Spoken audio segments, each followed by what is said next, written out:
In today's video, I want to show a real example of how Agentic AI was used to identify and resolve a memory leak and CPU leak in a Windows laptop.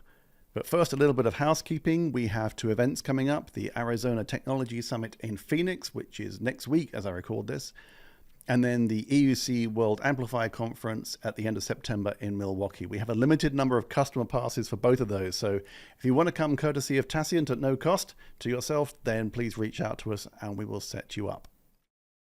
Okay, let's dive into the demo. Let's see it in action. This is a pretty powerful laptop, and if we look at the memory usage chart over the last 24 hours, you can see a gradual leak towards 100% of memory usage, which is a lot on a big laptop.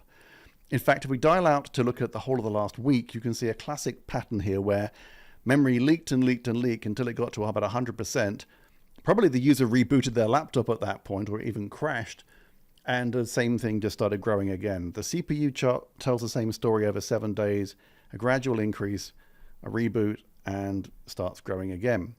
So what we're going to do is ask the Agentic AI assistant on the right-hand side there to analyze why it thinks that CPU usage has been showing this behavior over the last day.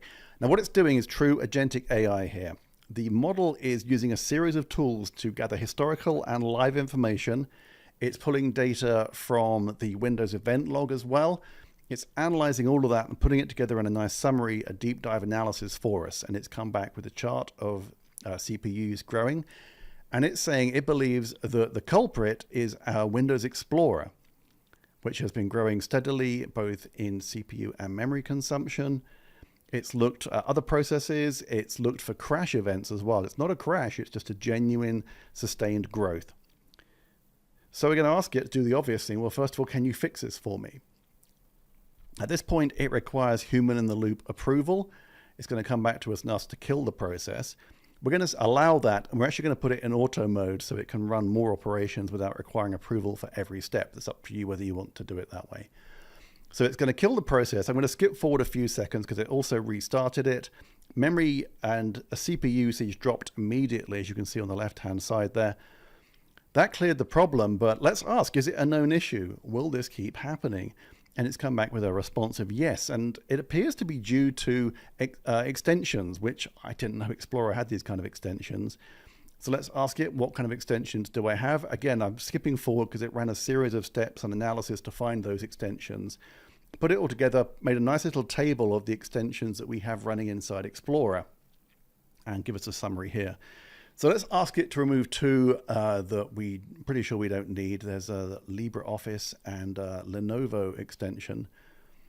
And that's going to remove both of those. This again requires a series of steps. I fast forwarded because it ran a couple of scripts and had to remove them from two different places. It's confirmed it's done that. And now the part everyone dislikes is creating a ticket at the end of the support call. The assistant will also do that for us. It's created a nicely formatted ITSM ticket explaining what it did. We'll be a little more picky. We're going to ask it to break it into two tickets, one about the issue and one about the resolution, which is just good housekeeping, really. So you can see it'll do that for us as well. Here's the first ticket, which we could use, and the second ticket, and we can copy both of those and put them into our ITSM system, and the case is closed.